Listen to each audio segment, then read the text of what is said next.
शहरातील रस्त्यांवरील खड्ड्यांमुळे आणखी एका नागरिकाचा जीव गेला आहे.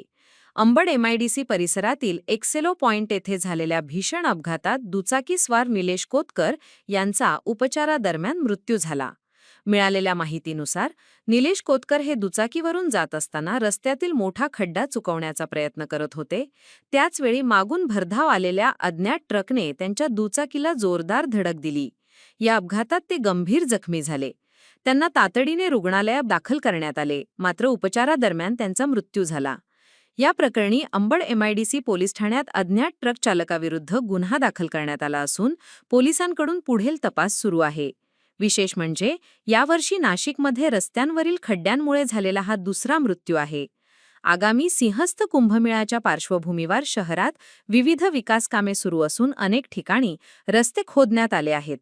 त्यामुळे शहरभर मोठ्या प्रमाणात खड्डे निर्माण झाले असून त्यातून वारंवार अपघात घडत आहेत. या घटनेनंतर रस्त्यांच्या दुरवस्थेबाबत पुन्हा एकदा गंभीर प्रश्न उपस्थित झाले आहेत.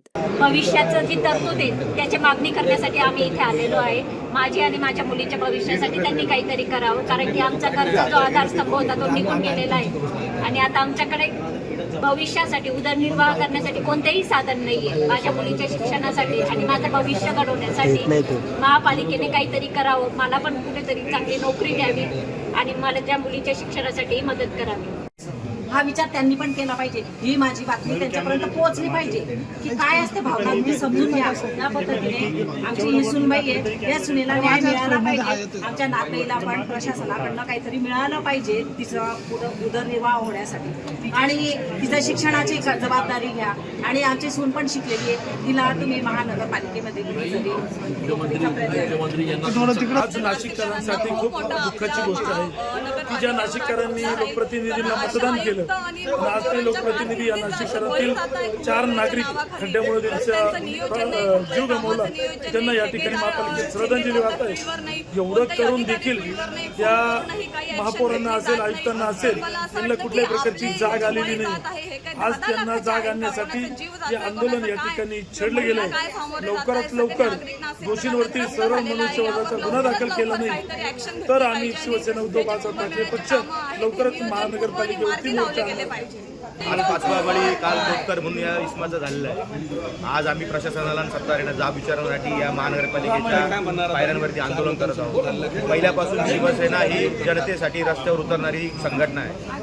तुम्हाला आज तुमच्या मार्फत संपूर्ण नाशिककरांना आवाहन करेल की महासभा ही नगरसेवकांसाठी असेल, पण या येत्या काळामध्ये जनसभा या महानगरपालिकेच्या गेटवरती सामान्य नागरिकांसाठी जनसभा शिवसेना आयोजित करेल. त्या दिवशी आम्ही या प्रशासनाला जाब विचारणार आहे. संपूर्ण भ्रष्टाचार या कामामध्ये झालेला आहे, टक्केवारीचा घोळ या कामामध्ये केलेला आहे. मी तुम्हाला सांगू इच्छितो की यांनी ज्या प्रकारे प्रशासन ज्या कॉन्ट्रॅक्टरांना पाठीशी घालतंय, मला एक सांगा, 4 ते 5 बळी गेले. कुठल्या कॉन्ट्रॅक्टरांना यांनी मनुष्यवधाचा गुन्हा दाखल केला? कोणाचं राजकीय षडयंत्र, कोणाचं राजकीय दबावाखाली हे सगळ्या गोष्टी चालू आहेत. याचे पण जाब आम्ही या महापालिकेच्या अधिकाऱ्यांना विचारणार आहोत आणि तुमच्या मार्फत नाशिककरांना विनंती करेल, संपूर्ण नाशिककरांनी जन आंदोलनाची तयारी करा. पुढच्या काळात जन आंदोलनासाठी तुमच्या नाशिककरांची आम्हाला गरज आहे. संपूर्ण शिवसेना आपल्या नाशिककरांसोबत. शिवसेनेच्या वतीने पुढचं आंदोलन कशा पद्धतीने असणार? मी सांगितलं ना आपल्याला की जनसभा आम्ही या महापालिकेच्या गेटवर आयोजित करू.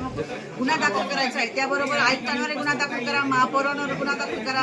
कारण हे आयुक्त मॅडम आणि महापौर मॅडम या दोघी ठेकेदारांना पाठीशी घालत आहेत. त्यांनी जर पाठीशी घातलं नसतं तर मला वाटतं ठेकेदारांची एवढी मुजोरी वाढली नसती. आणि त्याचबरोबर खड्डे बुजवण्यासाठी जे ठेका काढला जातो दरवर्षीचा, तो प्रत्येक वेळेस मुदत वाढ करत त्यांनी 4-5 महिने पुढे ढकलला आहे. अजूनही मी त्याच्या निविदा काढल्या नाही. मग कुणासाठी हे तारखा वाढवत आहे आणि त्यांची जे लागेबंदी असलेले ठेकेदार जोपर्यंत येत नाही तोपर्यंत या निविदा वाढवत जातात आणि त्यांची आपसात मिलीजुली बघत आहे. त्याच्यामुळे हा नागरिकांचा मृत्युमुखी पडतो. परंतु